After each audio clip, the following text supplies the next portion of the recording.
At the KSMO studios, it is the second Tuesday of the month, and that means it's time for Intercounty Electric. Heather's with us. That was a drum roll. No. Oh, okay. Well, I don't know what that was then. Heather's with us. Yeah. We can do it both. Okay.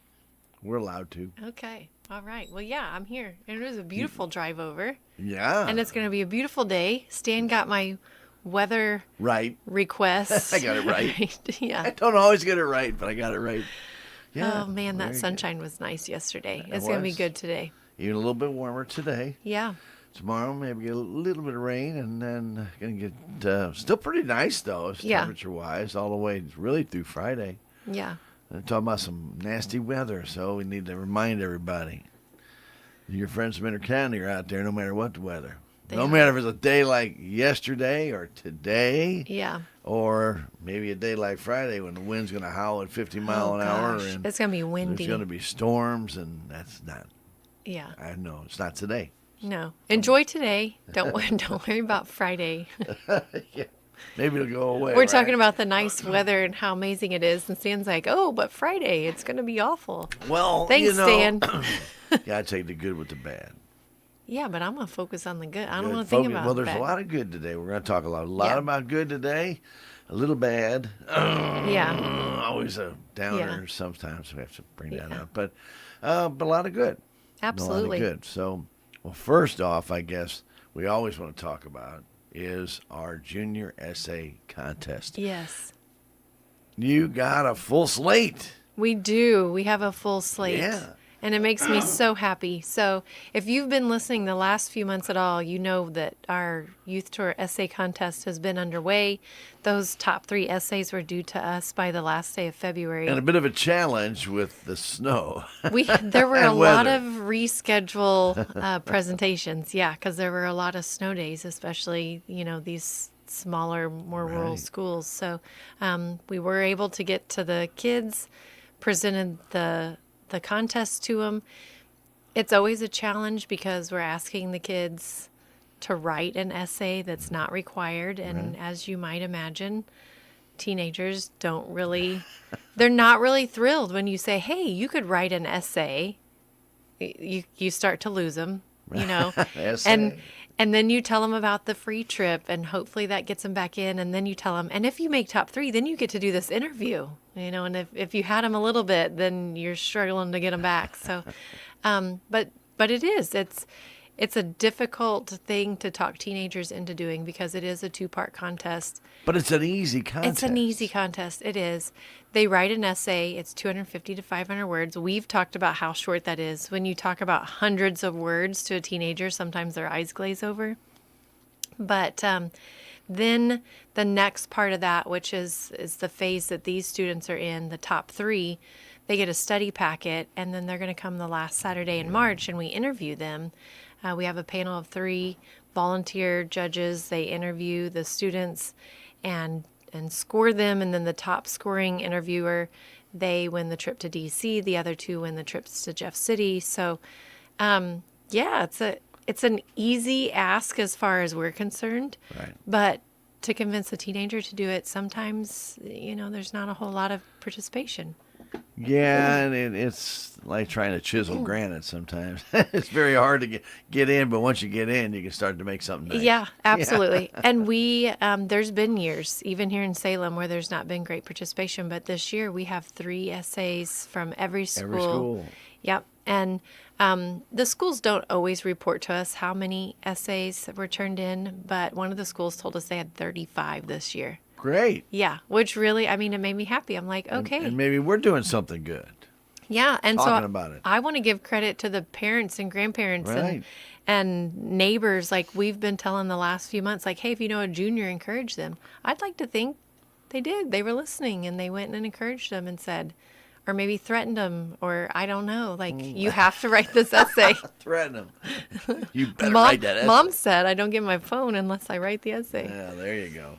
But, but the obvious thing is that if they are selected, there's no losers. That's right. And it only takes 15, 20 minutes to write the essay, so it's not like you're delving into their free time too much to take the well, I guess put the emphasis back on the student. They still have to write the essay. But it's not something you got to go research.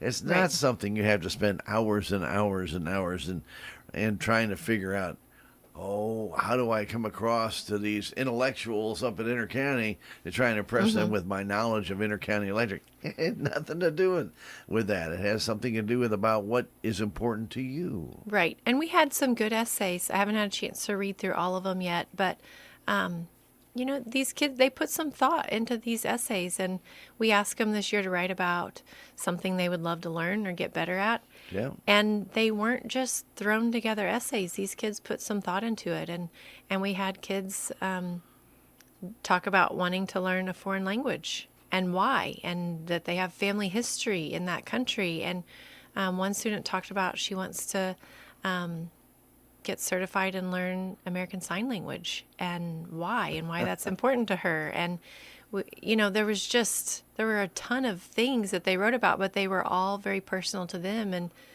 these were not AI essays. No. These were essays that these kids put some thought into and wrote. And I'm proud of them. They did a good job. Right. Not even adult intelligence. Just Yeah.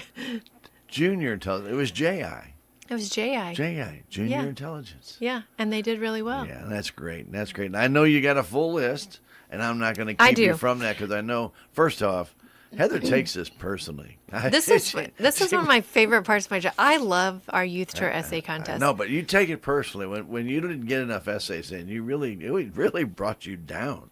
Well, it's disappointing It because is there's such a disappointing, huge but opportunity. you can't make the kids do it. No. And all you can Yeah. do is try and guide them and lead them in the right direction.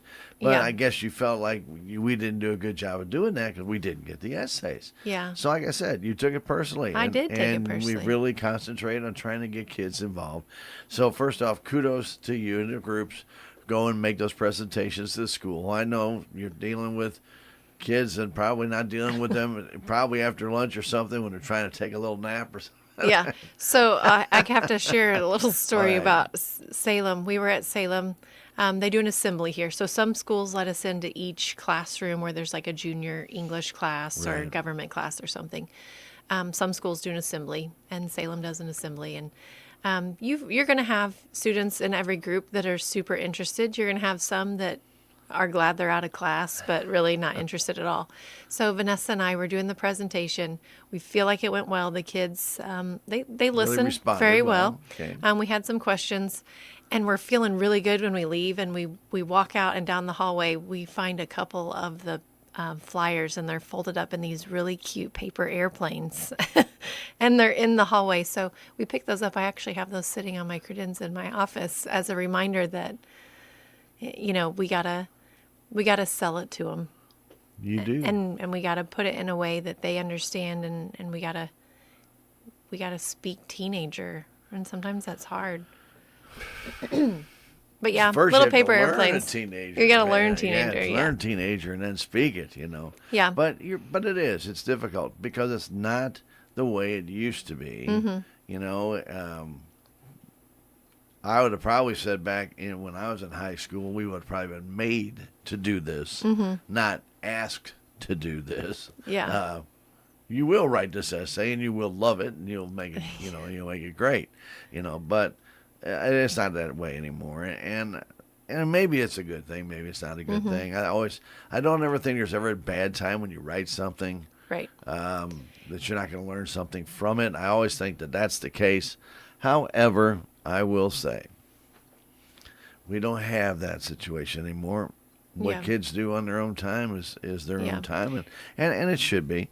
But if their own time was being spent in Washington, D.C., visiting a whole bunch of museums, getting a chance to walk through the Capitol, getting a chance to talk, maybe talk to the representative, and just maybe see the great influence that you get or feel, or maybe that overwhelming sense of pride and patriotism. When you go to D.C., it's hard to not get that. Yeah. Yep. And you just want to take them and shake them sometimes. Like, do you realize how big of an opportunity this is? Sound like my grandma. You've got to do it. But kids are different, and what they're interested in is not always what we want them to be interested in. And, Right. and if you're a parent that have ever helped raise kids in any, you know that.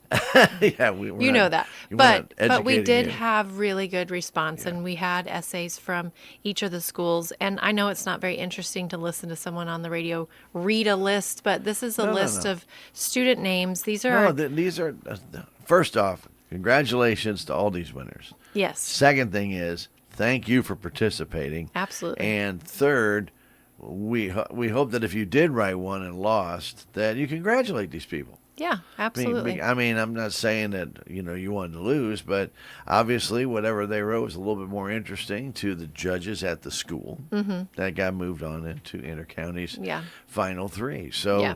all right, without further ado, That's we're going to right. let Miss Heather tell you all about all the winners in all the areas. So, Yes. knock 'em dead. So St. James, our three finalists are Ariella Tarvin, Katie Carpenter, and Kieran Goodridge. In Houston, we have Grayson McNeil, Matthew Sawyer, and Kernan Scott. In Kabul, we have Jose Weitzman, Corbin Cruz, Alexis Donaldson. In Mountain Grove, we have Zoe Walker, Lily Gould, and Anya Lawton. In Licking, we have Carson Walker, Noah Umfleet, and Sadie Hutzel. Summersville is Malachi Cooper, Addison Woolsey, and Cadence Robinson. In Plato, we have Noah Fletcher, Cadence Murray, and Hannah White. In Rolla, we have Valerie Lang, Maria Polsey, and Lucas Barnes. And then right here in Salem, we have McKenna Faulkner, Riley Rimster, and Knox Smith. And these are all winners They are, yeah. because, no, they're not all going to go to D.C. Wouldn't that be great? But It'd be amazing, yeah. cycle program is also pretty cool. It is. And so these students, they're the top three finalists at each of the schools. So they will each win a trip, DC or Jeff City. But right now they're studying that Q&A packet. They're going to come the last Saturday, March the 29th. They're going to do a short little interview, 5 minutes maybe. Most of the time it doesn't even last 5 minutes. The longest 5 minutes of The their longest lives. 5 minutes, yeah. And we're seeing this year, like the kids when we went and talked at the schools, and this is kind of a shift that I'm excited about because in the past you say interview and they're like cowering, Cringing, like, oh yeah. my gosh, nope, I'm out. This year when we talked to the kids and we tried to stress to them, hey, the second part, we know it sounds nerve-wracking. It's not as bad as it is. Students tell us every year it was way easier than they thought. And then we tell them about the interview and they're like, oh, that's no big deal. I'd rather do the interview than the essay. And so I think they're socially, the interview isn't as scary as it was to the groups, a couple years ago. So that's a positive shift in Yeah. my mind, that these kids the confidence in a social situation is kind of coming back and it's growing. And I hate to even call it an interview. It's more of a discussion. It's just a little back and forth between. It is, yeah. And they have the material ahead of time. Sure. They're going to ask them 5 or 6 questions yeah. out of that book. So we tell them, out of all the interviews you'll ever do, this is probably one of the easiest ones because you get the questions and answers ahead of time. Makes it nice. It makes it nice, and it's short, and you're not leaving empty-handed that day. You're a winner no matter what Yeah. you do. Yep. So next, Unless you basically tell the judges to go somewhere. And We've that would never- not be a wise thing. no, we've never had that. No. but- Hopefully I'll never have. Hopefully not. But next month, will be after the interview, so we'll be able to tell you Yep. which Who's students are going where. Yeah. Yeah. Well, anyway, congratulations again to all these students for participating and being selected for the Intercounty, we'll say, Junior Essay Contest Yeah. competition. So Yeah. from there, it's up to them. See where they go next. You want to go to Jeff City? You want to go to D.C.? Wow. Right. And you're not going to lose either way, really. It's a tremendous educational trip, no matter how or where you go. Yeah. You're going to get a lot of information. Yep. You're going to learn a lot. It's going to be well worth your time. All right. Well, very good. That's a good thing. I'm going to put another good thing. We're going to do 2 back-to-back goods before we kind of trickle on that bed. Okay. Annual meeting's coming up. It is coming up, and it seems silly to talk about it in March, but No. It does it's not not. seem silly because Intercounty really, as part of their annual meeting, and they have done it for years, allows vendors to participate at that meeting for absolutely no cost. we do. Yep. And those vendors get a chance to show their wares, display what they do, what they make. And right now, even as we speak, as we're on the air, as we speak this moment, you can actually find that entry form in your Missouri Rural magazine for the late June meeting. And I won't say the date because I don't know it. 27. Of Intercounty. And it's the annual meeting. And vendors, guys, first come, first serve. Don't wait till April. May not get in.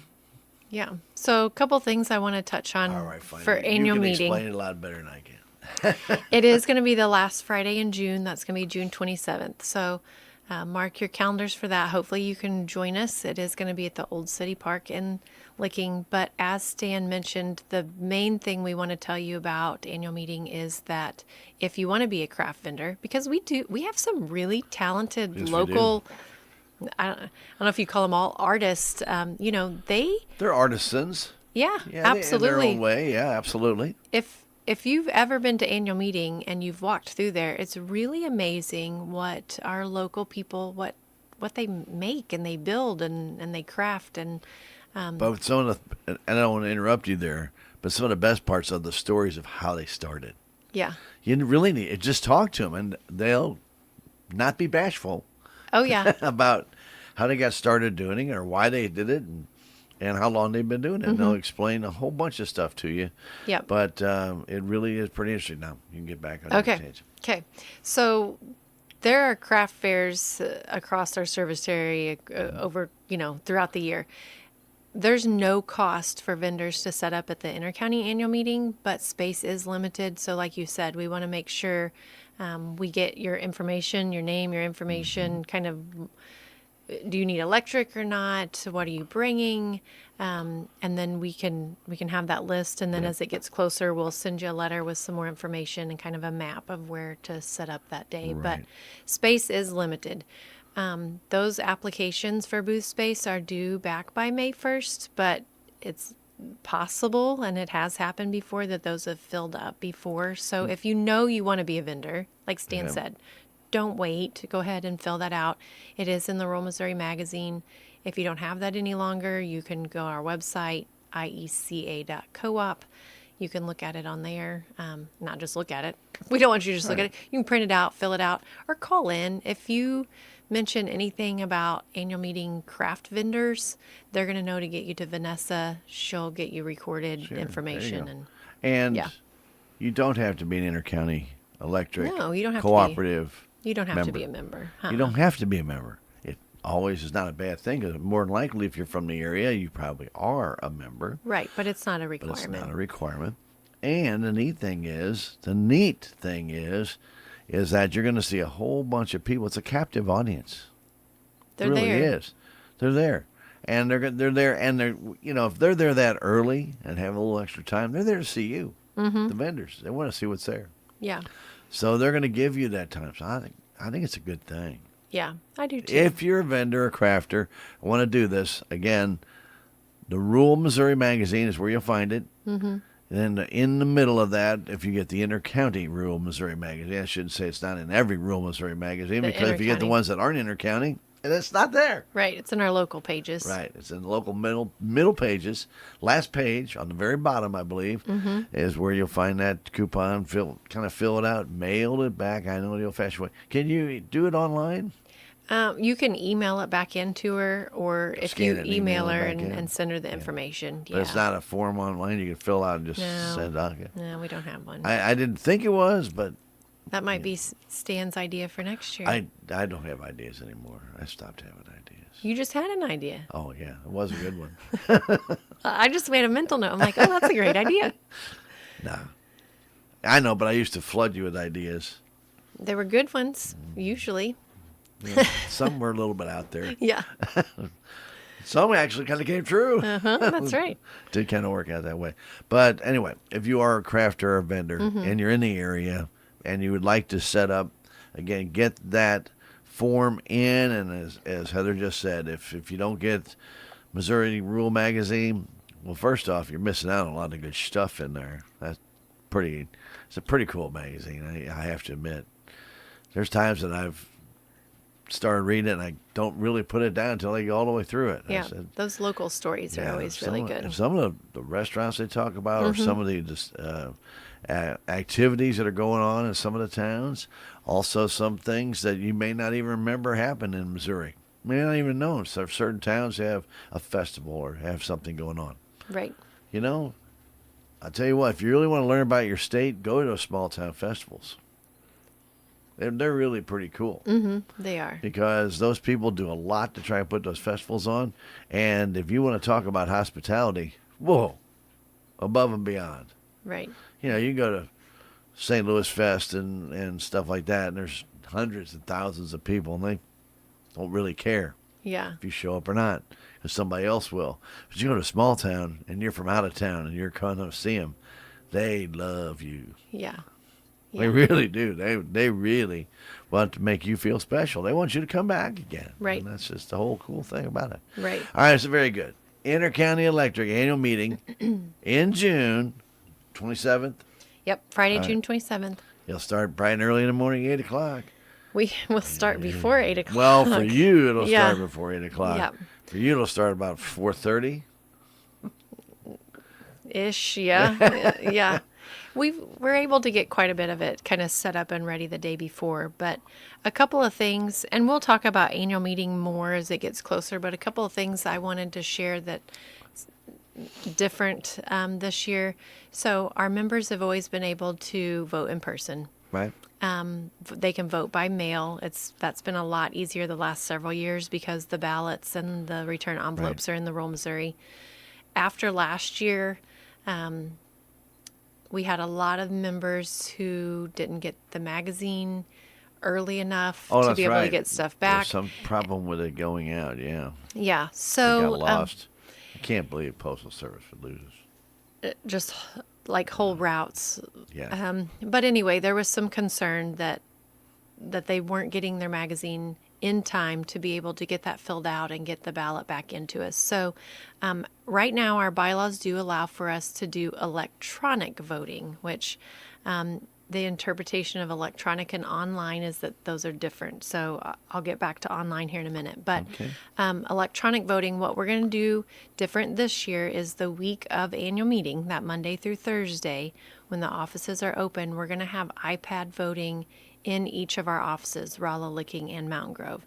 So if you know that you're not going to be able to attend annual meeting, but you're going to be around an office and you still want to vote, but you don't want to risk it by mail, or maybe you haven't got your gotten magazine. Missouri Rule. Yeah, okay. You'll be able to come in and they'll register you there in the office. You can vote on the iPad. Those votes will all be stored until Friday at annual meeting, and then our election tellers will tally those results and combine Absentee them. voting.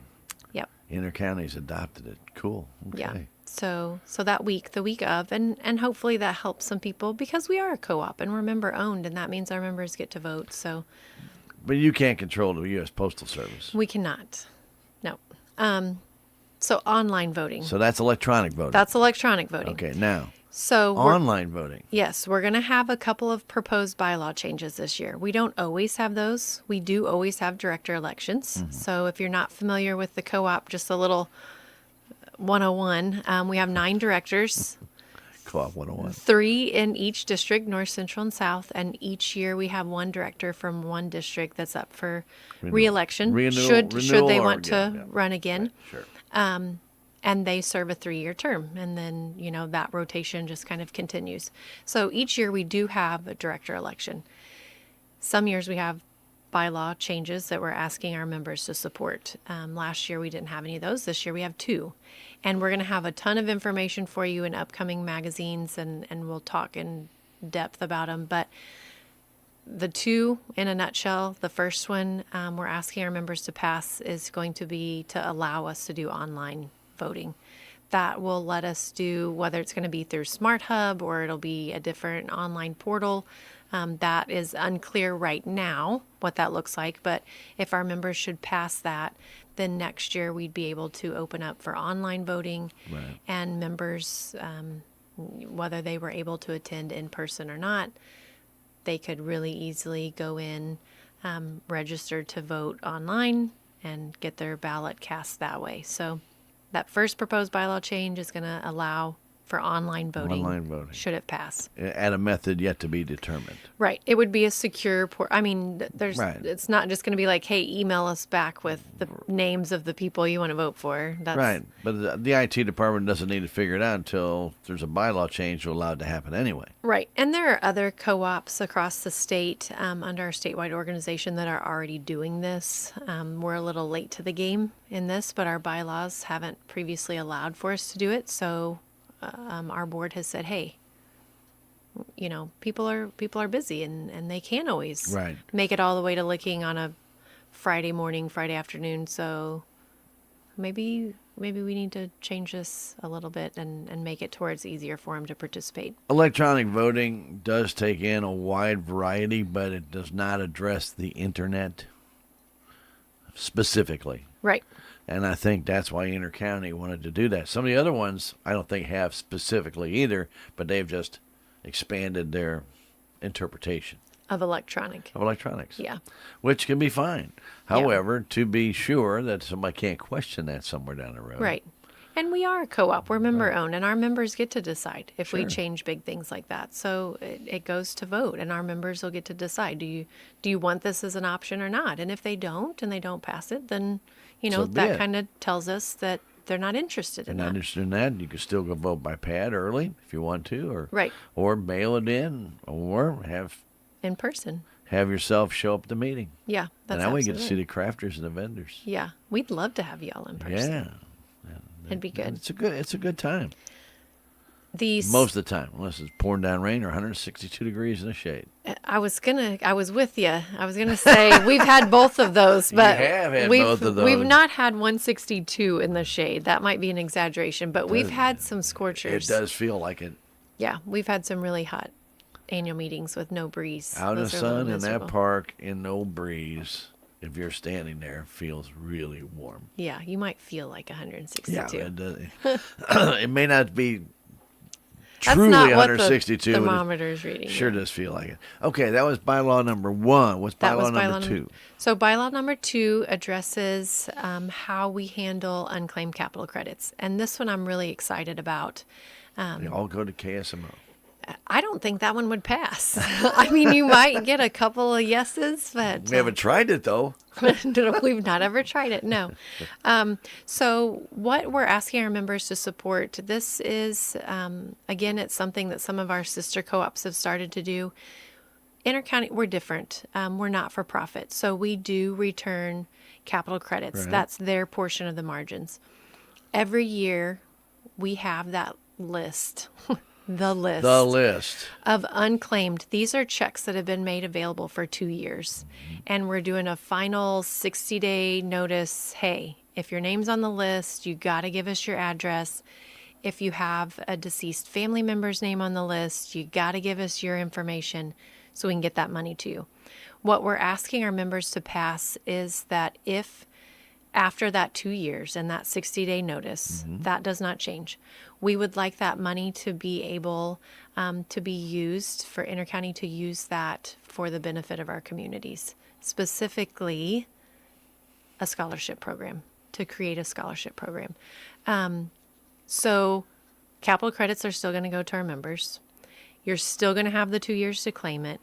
We're still going to provide the 60-day notice. There will still be a list, but the difference will be that money when it comes back to Intercounty, it'll be set aside into a fund to be used to build up and support communities, specifically youth. So like I mentioned. So from the address on the old bill, it would go to Houston or go to Salem or go to Rolla or go to Mountain Grove. Or would it just go into one big puddle? It would go into a puddle. Okay. And it would be a pool. And like I said, our board has been talking for several years about wanting to create a scholarship program for these kids. And it's tough, because the funding's not there, and we are member owned, and our rates, our budget is based on rates. And is it, do you want to ask for a rate increase so that you can support communities? No, we just need to be supporting them. And then, how do you do that financially? It's a juggling act. But this is an opportunity It's true. for our members' money that is unclaimed to go back into the members' communities. And so, we could increase support for the 4-H and the FFA kids, because there would be that extra money that wasn't previously available. We could pump that into those youth programs. We could create that scholarship program. We could help with other youth programs. I mean, there's a huge opportunity there to funnel this money that's unclaimed from members back out into the communities And reinvest it. it Into our youth. Why not? And so we're asking our members to take a look at that and hopefully support us in that endeavor also. So I have a question. Yes. And I don't know if you have an answer to this. Okay. But somebody asked me this a long time ago, and I never remembered it until right now. So, the state of Missouri has unclaimed property. Mm-hmm. And somebody asked me, why would not that money, your capital credits, since it's yours, go to unclaimed property in the state of Missouri? And I didn't have an answer. I'm not sure, like, the legality of why it doesn't go to It's unclaimed like property. if you have a subscription to Right. anything and it expires and they owe you money, it goes to unclaimed property. Yeah. And I would say it has something to do with the structure I'm of thinking a it's the co-op. co-op, and that's Yeah, we're an autonomous organization and we're member owned, and so our bylaws dictate how we handle but it capital made credits. sense. I mean, because it's yours. So, Yeah. but Intercounty's always had it this way, and I just assume it's always going to stay that way. Yeah. It is capital credits that go to that account at that address to that family. Mm-hmm. But so does unclaimed property. You can't get it unless you're part of that family. If it's somebody that's prior to you or you. Yeah. It could be you, but Yeah. and I was just asking because Yeah. I didn't know. I felt it was probably something in the bylaws that has something to do with that. Yeah. But I would say it has to do But with, it's a good question. it is a good question. And I would say it has to do with co-ops being autonomous and that we're self-governed and that our members have approved these bylaws decades ago. Right. And this is When how, unclaimed property wasn't even there. right. And this is how our organization's bylaws say they're to be handled. Okay. And this, since I've been there, 21 years. Wow. on, you're not that that sounds, that sounds like a really long time. You're not that old. We've not ever had a proposed bylaw change to do with capital credits at all. So I don't know when previously those had been updated, but this, Well, somebody said if it ain't broke, don't try and fix it. right. And if it's working, Yeah. I totally understand why you leave It's, it go. and it's working. If this one was not to pass, it's not going to hurt our membership. If it does pass, which I think our members are going to support this. I'm sure they'll have questions, but if they do pass it, it's a way that the co-op's going to be able to invest back in our communities and like I said, specifically our youth. So it doesn't. Are we still doesn't gonna, hurt 'em. Are we still going to have the list? Oh, and yeah. if so, the people, cause I know people love the list. They have to scour and see. Yeah, there's still a list. Right, but it's just after it expires, when your time expires, those unclaimed capitals credits that nobody claims will Right. go into this program. And that's what I'm hearing, right? Yes. And Okay. and how that's different, I expect people are going to ask, well, how's that different? What happens to it now? And the people that didn't ask that question before, that's going to be a question they're asking now. So the list this year, when it expires, and those people have had their 2 years, their 60-day notice, that money goes back into the co-op. but it goes back into the margins for this year. So you and I are members this year. The unclaimed portion then gets spread out amongst the existing members this year. And then in our 20-year cycle, 20 years from now, when we get paid out our capital credits from 2025, those capital credits, and we've done the math, it's about $6 to $7 on average that I would get in, what would that be? In 2045, my capital credit check that I got from my usage in 2025 would be $5 to $6, $7 more because of the people that didn't claim their capital credits that expired. Sure. So the co-op hasn't ever kept it. It's always been cycled back to our members. This is just a way for us to cycle it to our members in the present time rather than on that 20-year rotation. Okay. Anyway, so that will be Yep. bylaw number 2. That's bylaw number 2. You know, that one's a little harder to explain. Yeah, and I'm sure there'll be, like you said, at the meeting, I'm sure some questions will come up. You know, and I'm sure they'll do a very good job of explaining it before it's voted on. Yeah. Okay, so bylaw 1, bylaw 2, that's going to be Right. added to all your directors. We have a race in every quadrant, do we? Well, the nominating committee meeting isn't until April. It's it's going to be April 10th, so we won't actually know. March. I thought it was March. I guess I don't know why I thought that. No, members, if they want to, if they're interested in serving, they have until April 1st to contact the co-op to let them know they're interested in running. And then on April 10th is when our nominating committee meets. Okay. And then on that day, the nominating committee will put forward the names that are going to be on the ballots. Or if someone wanted to petition Sure. to have their name on the ballot, they would need to do it by that day. All right, also. so very good. So now you got more information there that you didn't even ask for. Yeah, you didn't even know. You know, anyway, very good. So I don't know why I thought that was in March. Kind of thought it was same time as, well, you know, with all the essay contests and stuff. And I thought it all Gotcha. came out like by April 1st. It was all done. Well, we probably talk about it in April because in April we have the winners, Yeah. and then we'd have probably who's do, yeah. nominated. Yeah. That's probably why I thought that. Okay, well, scrap that. Better to be a month early than a month late. Well, yeah. You know, so if you're interested in being a board of director, you need to contact Intercounty. Yeah, this month. And let them know. You know, say, hey, I'd like to put my name in a hat. Absolutely. All right, very good. Yep. Okay, well, those are the good things. We probably Annual should meeting. have. We should have sandwiched. Yeah, I Those know. on I thought either about side. that wrap around it, but anyway. But there's another thing that's going to be really, really good too. It's a beautiful day. I'm like, where are you going with this? So yeah, and I think we touched on this last We month. did. We But touched there on is a rate adjustment coming April 1st. Sooner than you think. Sooner than you think. It is coming April 1st.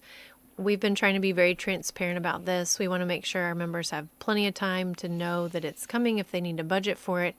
It is minimal, but minimal how? Minimal to some is still Right. It's an expense, and especially on those with fixed incomes. Right. We've done the math on our average member's usage, and it comes out to be right about $7 a month that it's going to be an increase for our average member.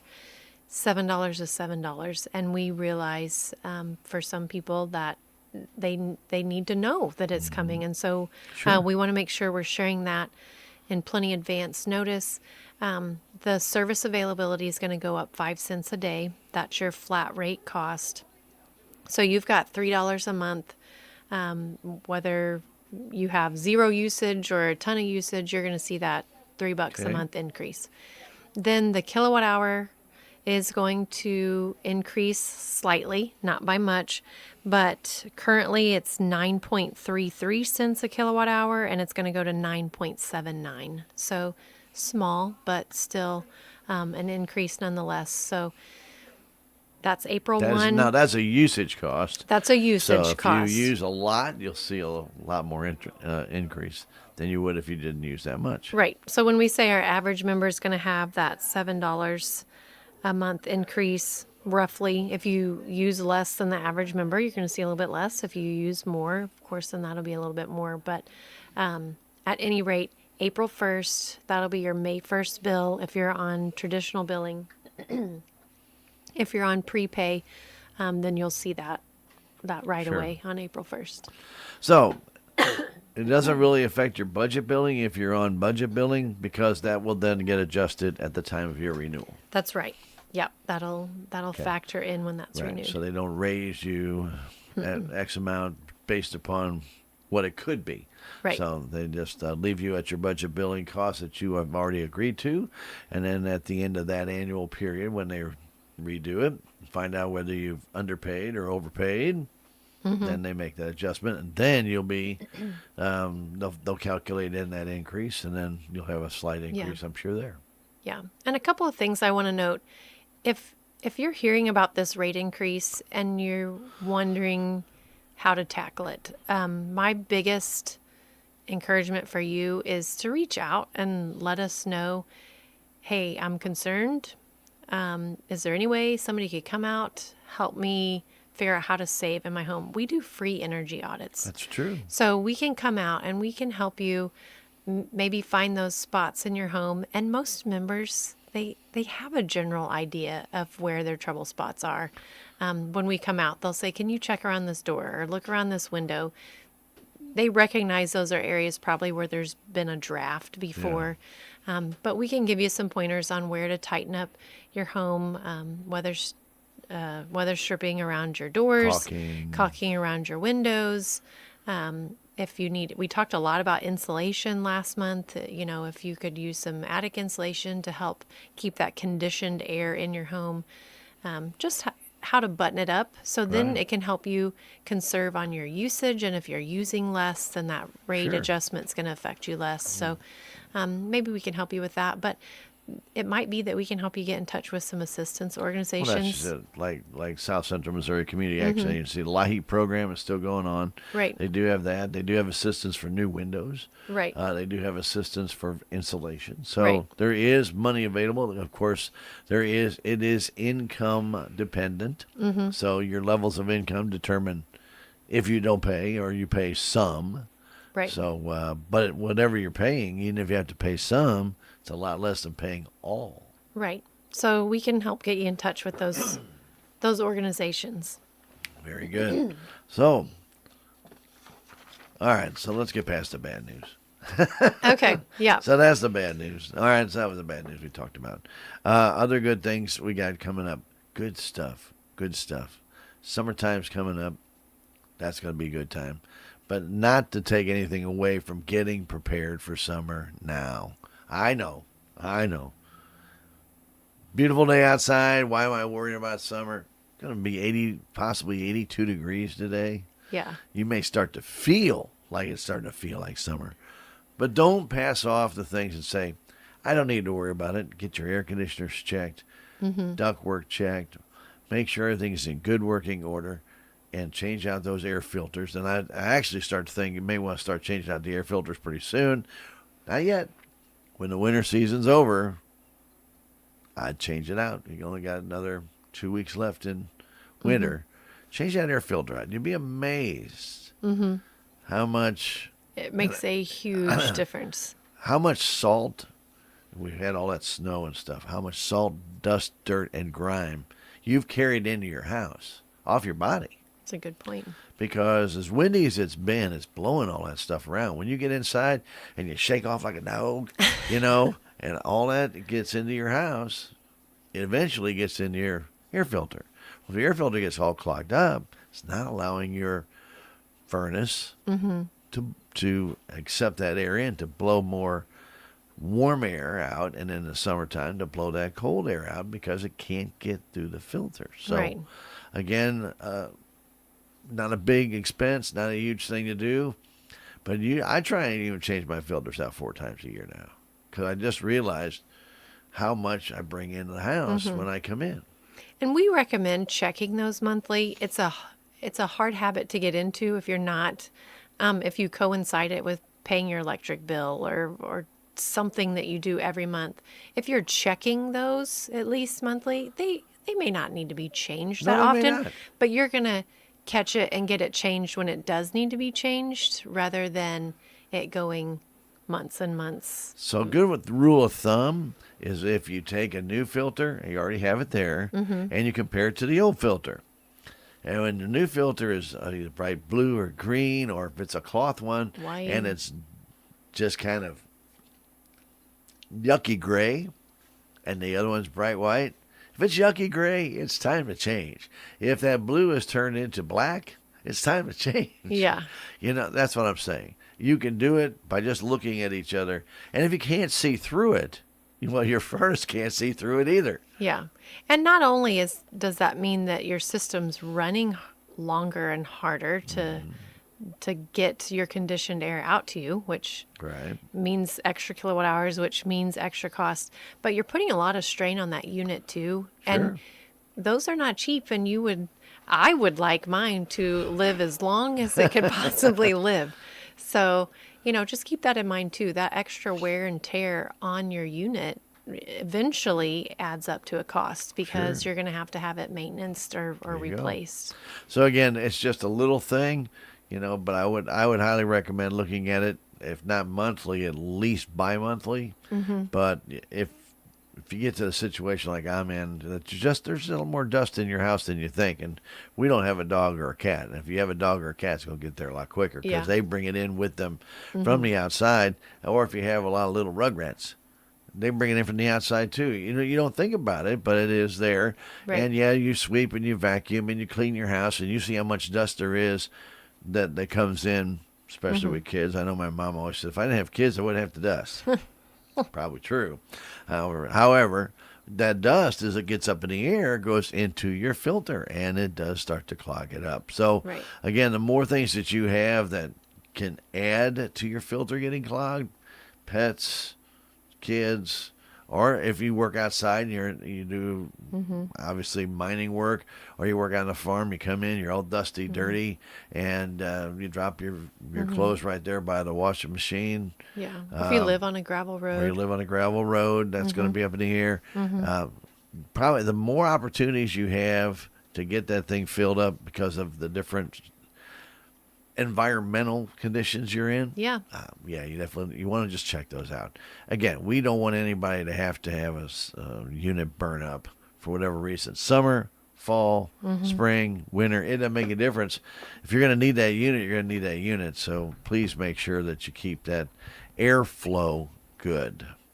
Some people do want to check out their air ducts as well. Not a bad thing to do. If you are blowing air, you can always reach your hand in. If you can pull out dust and dirt, you probably got to need to get them cleaned. If you don't, and a lot of times you don't have to. All you got to do is really. And somebody said, "Well, that just sounds terrible." I tell you what, spray some end dust on a cloth, wrap it around a yardstick or a ruler, stick it in there, and just swirl it around. And if you come up nasty and black, you probably need to get them cleaned out. Yeah. You don't have to stick your hand in there if you don't want to. Yeah. But it's a good way of it's a rule of thumb, There's a lot of other ways of checking your duct work without saying, hey, I need my duct work cleaned.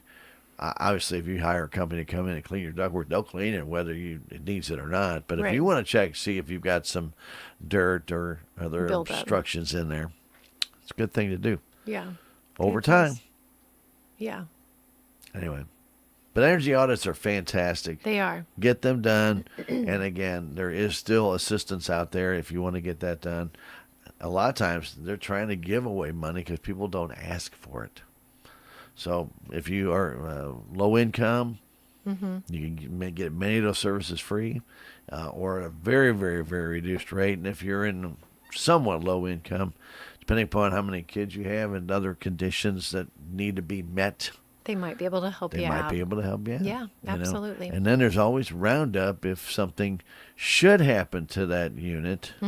Right. So Roundup is our charitable foundation. It's our I want to say it's one of our shining stars. Well, it is a shining star. It's a great program. It's a great program that the co-op has. It's fully funded by members who round their bill up to the next nearest dollar.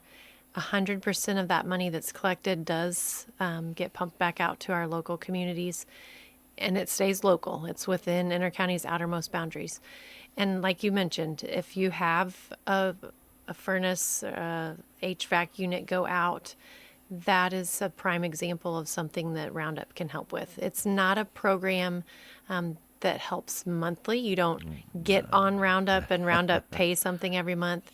It's a one-time assistance, and it's need-based, which is a lot different than income-based, because we realize there are families who may be doing just fine financially, and then the HVAC Bang, system bang, goes bang. out, and the transmission goes out, and Kids need braces. yes, and the primary All six income, all six of them. Oh, that would be a lot of money. Maybe somebody gets sick and they're off work for a couple of weeks. There are situations where people just need a temporary help. They just need something to kind of get them over the hump. So that's where Roundup comes in, and it can help with something like a heating and cooling repair Sure. bill, or a bill at the mechanic shop, or maybe you need help with your rent payment or a mortgage payment. Or new tires on the car, because Yeah, you got there's- 2 flats in the last week. Yeah, it's a unique program in that aspect, because it can help with those weird things that a lot of other organizations are like, oh, that's outside of our scope. We don't really do that. Can we help you with your electric Right, bill? yeah. And Intercounty is the opposite. We're like, no, we can't help you with your electric bill, because this money's Right. coming from people rounding up. And again, transparency. We didn't You don't wanna create a pay program yourself. just Yeah. to make sure we get paid. And there's organizations out there, like you mentioned, that help with Yes. utility assistance. So Roundup's there to kind of help fill in those gaps. And don't be afraid to ask. No. I know people have a lot of pride, and I get it. And some people have an ego that just says, I don't need your help. It's not that you need our help. It's just, could you use it? Right. And I think that's the one thing about LIHEAP, the program from the South Central Community Action Agency.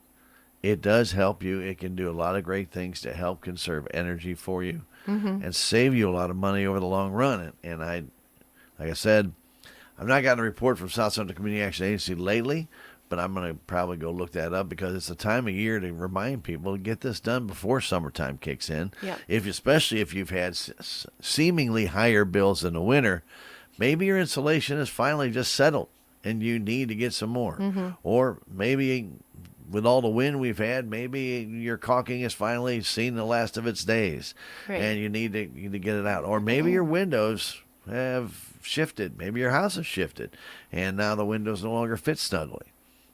I can't tell you what it is.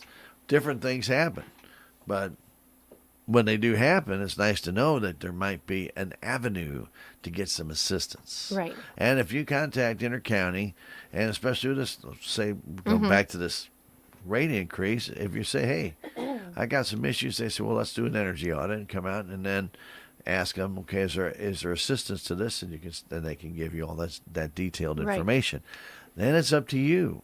It's not up to them. It's up to you Yeah, to follow you gotta- through and get it done.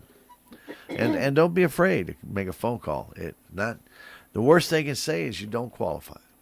Yeah, but it doesn't hurt to check. But it doesn't hurt to check. Or then if we call them and you don't qualify for that program, you may qualify for a different one. Right. A lot of times it's just getting in contact with that right organization Yeah. or the right group. So Yeah, don't let us give kind up. of help you Yeah, don't get give on the up. path. I say it's a pretty good world we live in when I think a lot of people get afraid of asking for help. And this, And I understand that, but at the same time, Heather, a program like Roundup, a program like LIHEAP, a program that can assist you and get you not just past that endeavor you're going through now. Roundup does that great, but as you look to the future, if Roundup would help you with tires, you're good for 3 or 4 years, right. not just today. And we're closing in on 20,000 accounts Wow. that are participating in Operation Roundup. Wow. That means our members want to help other people. But if you don't tell us you need help, we can't do it. And I do want to point out, we have the committee, the Roundup Foundation, there's 7 volunteer delegates, and there's a coordinator. those are the people that see your application. This is not passed around the office. This is not published in a magazine. not This public is not, information. it's not public information. We share how many people we helped and how much money was assisted to these families and individuals or groups, whatever it Sure. might have been. But no one is going to see your application and your situation outside of those 7 delegates and the coordinator. And that's it. And it stays there. Now, there may be, if you're asking for help with rent, they're going to reach out to your landlord, and your landlord's going to know that you had applied for assistance. If it gets approved, they're going to see that the check is coming from Operation Roundup, but they're not going to be sharing, oh, well, Sally says she makes this much and she has this expense and this expense. That's not shared. No. That is kept confidential. And the thing is, what landlord wouldn't want to get their rent? Right. Yeah. They really don't care where it comes from as long as they get their rent. Yeah. But you're right though. It's private. It is all self-contained, and they really do a good job protecting everybody They that's do. involved with that. So they know it. People can get embarrassed by, in some cases, having to go and try and put together their income levels or whatever it is, and Yeah. and I get it. We Yeah. all want to be proud. We're all proud people. We Right. like to say that we can always get by on our own, but sometimes that little helping hand can really push you over the hump and take some stress off you. Like, oh man, I can't afford that air conditioning bill, or oh, I can't afford to get that car fixed. Well, maybe you can, and that's what Roundup is so good about doing. And then from there, find out if you can get some other assistance. Right. Doesn't hurt to ask. Right. Again, don't be afraid to ask. I really don't have anything else unless you have something you'd like to throw out there. Enjoy the beautiful day today. Oh, I knew that was coming. It was coming. I'm going to drive back to the office real slow. You're probably You going to think drive I'll get in back to the trouble for that? office via St. Genevieve. That may not be justifiable. Yeah. Well, you had a request. I don't know. That's yeah. kind of a long way around. That would be a long way around. I'll be back in the office. If somebody needs something, they can call. yeah, So very good, let me very leave good. some contact information. Okay, so if anybody has any questions, obviously the vendor and crafter forms are in the Rural Missouri. They are on the 4th page of the middle part of the Rural Missouri, which Right. is You s- that's the local part. That if you see Intercounty on your magazine at the top of the page on the front, you'll find it in there. If you don't see that Intercounty on there, Yep. Usually very center pages every time. So check that out. Get that in. Whether you mail it back in, scan it, email it back in, Call or if and you tell don't us. get Rural Missouri, call and call this number. Right. So our toll-free number is 866-621-3679. Now, if you happen to wait too long to pay your bill, last minute, down to the last second, you can call You can. and pay your bill via phone. Yes, and this is just a secure automated line. So if you call this number and expect to talk to someone, you will not get a person. Not even AI. No, this is just they're going to give you your balance. They're going to take your payment if Very you want to good. make a payment. But Very good. that number is 855-940-3890. I always like to remind people about Smart Hub. You can make payments Right. from Smart Hub. You can also keep up to date on all the different things happening to your town. So I highly recommend you check on your Smart Hub and you constantly do that and, Yeah. and see if you can make sure you don't are overusing your electric. It does happen. It's called overpaying. And it can happen as something as simple as a pump going out at your well. You don't know it. Water heater element. Water heater bad or- element, especially the upper ones. They don't show as quickly, but they sure do burn a lot of electric. So Yeah. you got those options. You can take a look at that with Smart Hub, and you can keep an eye on it every single day, twice a day, 3 times a day, or as often as you like. But check that out. And then also, too, they do have what they call that levelized billing, which is a fantastic thing. Or if you just want to make sure that if you're living in Florida that bill's paid all the time, you can make sure that's all set up. Right, through bank draft. So Yes. Lovelies Billing, that's our budgeting tool, really. It's sets your account at a monthly amount for a year. And bank draft. Stamped. It's there. Yep, bank draft is where that's automatically drafted from your account. A lot of members combine those two. Everything is kind of seamless. You know how much it's going to be, you know when it's going to come out, and you don't have to remember.